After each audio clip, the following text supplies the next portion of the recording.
భారతదేశ స్వాతంత్రం సమరం అహింసా మార్గంలోనే కాదు వీర మార్గంలోనూ బ్రిటిష్లపై పోరాడదామని పిలుపునిచ్చిన నేతాజీ సుభాష్ చంద్రబోస్ ఆజాద్ హిందూ ఫౌజ్ ను స్థాపించి బ్రిటిషర్లపై వీర పోరాటం చేసి నేతాజీగా కీర్తి గడించిన సుభాష్ చంద్రబోస్ గారి వర్ధంతి కార్యక్రమంలో విజయనగరం జిల్లా శృంగవరపు కోటలో పూలమాలకి కూడా నోచుకొని విగ్రహం.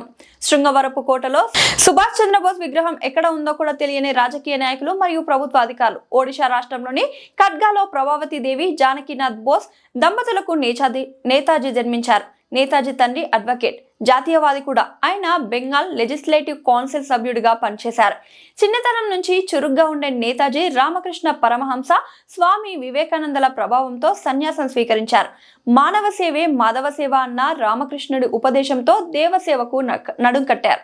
జాతీయ కాంగ్రెస్ పార్టీలో చేరి పలు పోరాటాల్లో భాగస్వామి అయ్యారు. 1920లో ఇండియన్ సివిల్ సర్వీసెస్ కు ఎంపికైనప్పటికీ తృణపాయంగా ఉద్యోగాన్ని వదులుకొని దేశానికి స్వాతంత్రం తీసుకురావడమే తన ప్రథమ కర్తవ్యమని ఉద్యమంలోకి అడుగుపెట్టారు.